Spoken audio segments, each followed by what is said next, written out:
Rich people don't have more willpower than you. They just believe different lies. Think about it. You've seen them. Those people who never miss a workout, who wake up at 5 a.m. like it's nothing, who stick to their goals while you're still trying. What do they have that you don't? Spoiler alert, it's not discipline. It's not genetics, and it's definitely not some superhuman willpower.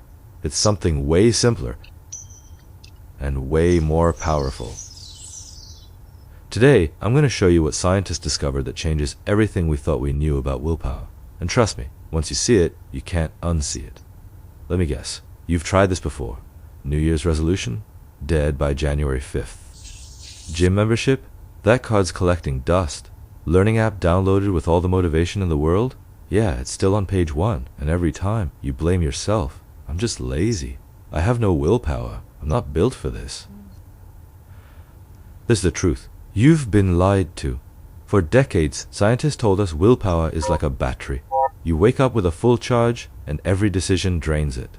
By 3 p.m., you're running on empty. Makes sense, right? Wrong. Recent studies flipped the script. Turns out that battery thing only explains about 30% of your willpower. The other 70%? It's all in your head. Your biology matters, sure. Sleep, food, exercise, they help. But they're not the main game. The main game is what you believe, how you think, the story you tell yourself. And here's the crazy part. Your brain has been lying to you about how much willpower you actually have. Why? Because your brain's job is to keep you safe, to conserve energy. It's running on software from 10,000 years ago when every calorie mattered. So when you think about writing that 50-page paper, your brain goes, nope, too big, we don't have the resources, shut it down. But what if I told you that's just a trick, a predictable one? This. And once you know the trick, you can hack it. That's what we're doing today. I'm not giving you 5 tips. I'm giving you 5 hacks to reprogram your brain's operating system. Let's go. First hack. Stop doing, start being. Here's what I mean. Smokers who successfully quit don't say I can't smoke. They say I'm not a smoker. See the difference? Punks. One is fighting. One is being. I can't smoke means you still identify as a smoker who's trying really hard not to smoke. Every cigarette you see is a battle. Every craving is a war. I'm not a smoker means you've already changed. You're someone else now. Cigarettes aren't for you. They're for other people. No fight.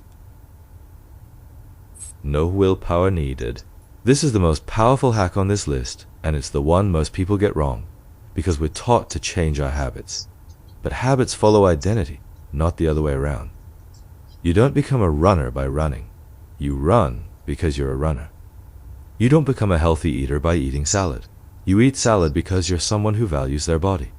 Sounds like word games? It's not. Your brain takes your identity seriously. It will do everything to stay consistent with who you think you are. So here's what you do. Stop saying I'm trying to. Start saying I am. Stop saying I can't. Start saying I don't. I can't eat sugar sounds like deprivation. I don't eat sugar sounds like a choice. That's just who you are. Try it right now. Think of one habit you're struggling with. Now reframe it as an identity. I'm trying to work out becomes, I'm someone who moves their body every day. I'm trying to quit scrolling becomes, I'm someone who protects their attention. Feel the difference? One more thing. Don't fake it till you make it. Be it till you become it. Act like the person you want to be for 24 hours. Just one day. See what happens.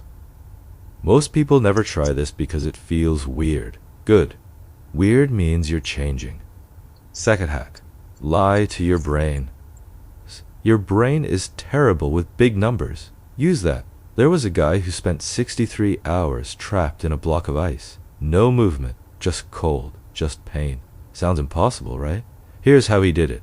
He lied to his brain over and over again.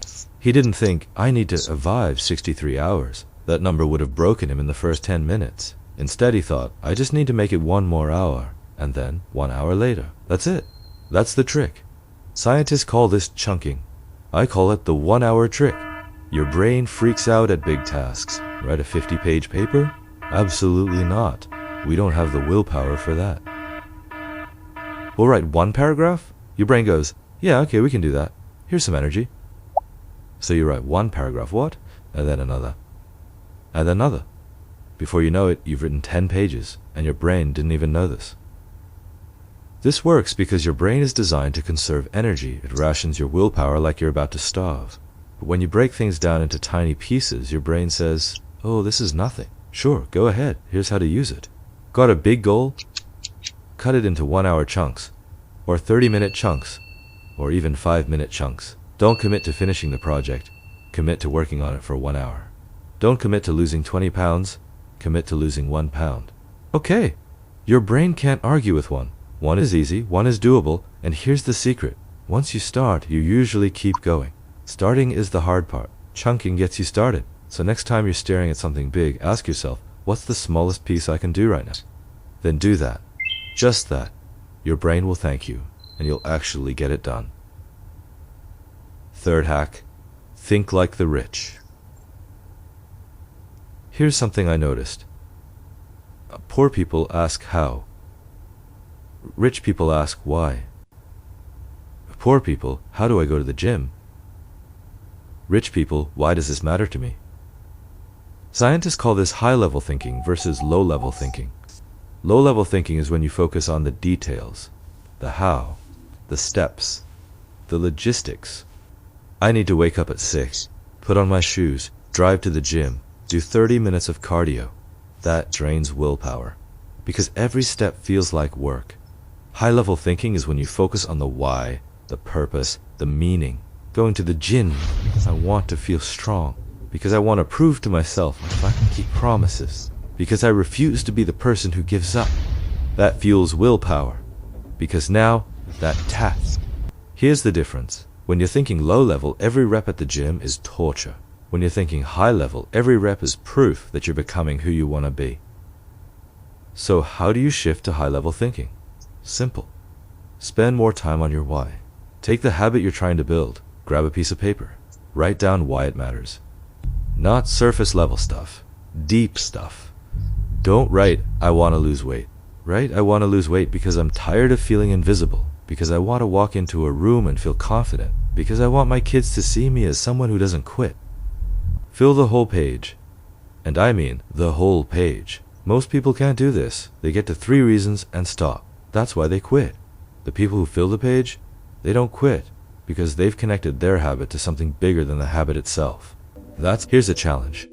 Can you write a full page about why your goal matters? If you can't, you don't want it enough. And that's okay. Pick a different goal. But if you can, you've just unlocked a cheat code. Because every time you want to quit, you read that page, and suddenly you remember why you started. Purpose is the ultimate willpower hack. Number 4, to believe in matters, because it works. Okay, this one sounds insane, but stay with me. Scientists did this experiment. They took 2 groups of people, same age, same fitness level, same tasks. Group 1 was told, willpower is limited. You only have so much, use it wisely. Group 2 was told, willpower is unlimited. The more you use, the more you have. Guess what happened? Group 1 got tired fast. They quit early.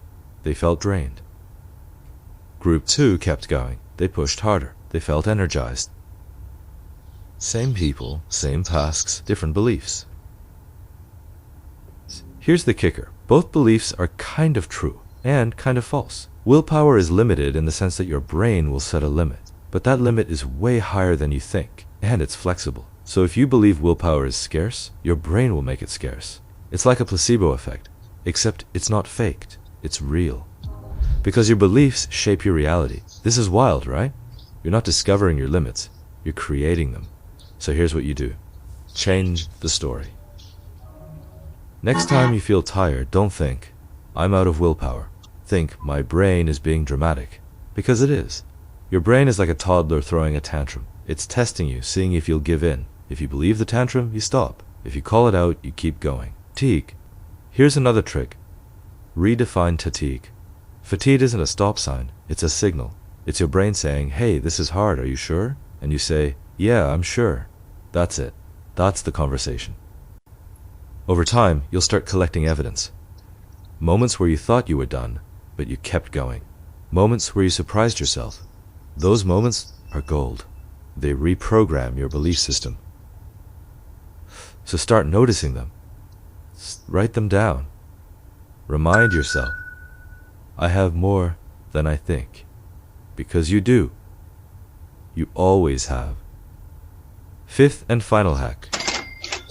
Collect small wins like their currency. Here's the thing about confidence. It's not something you're born with. It's something you build, one tiny win at a time. Think of confidence like compound interest. A little bit today doesn't feel like much, but over time, it's massive. Most people ignore small wins because they feel small. Oh, I only worked out for 10 minutes. That doesn't count. Wrong. It counts.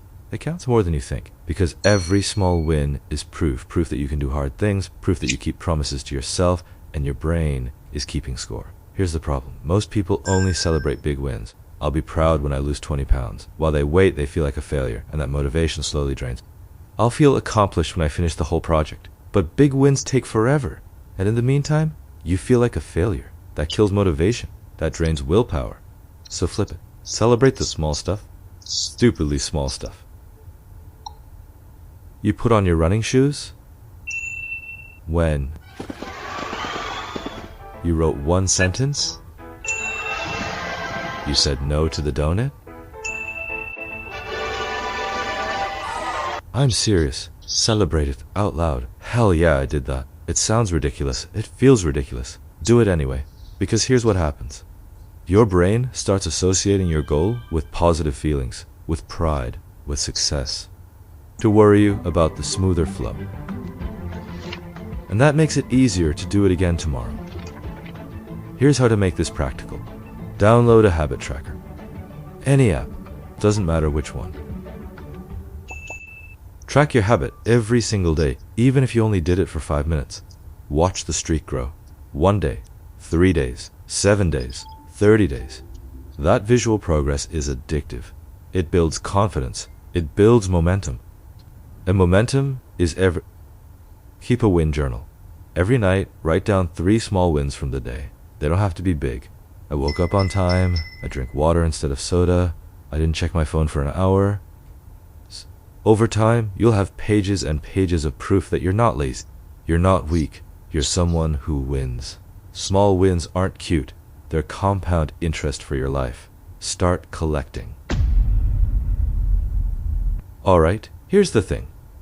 Knowledge is worthless until you use it. You can watch this video, nod along, think, yeah, that makes sense, and then do absolutely nothing. And nothing will change. Or you can test one of these hacks, just one, for 1 week. Here's your challenge. Pick one hack from this video, the one that hit you the hardest. Identity shift, chunking, the why obsession, the belief flip, small wins. Pick one. And tonight, not tomorrow, tonight, do something with it. If it's identity shift, rewrite 1 sentence about yourself. Fault.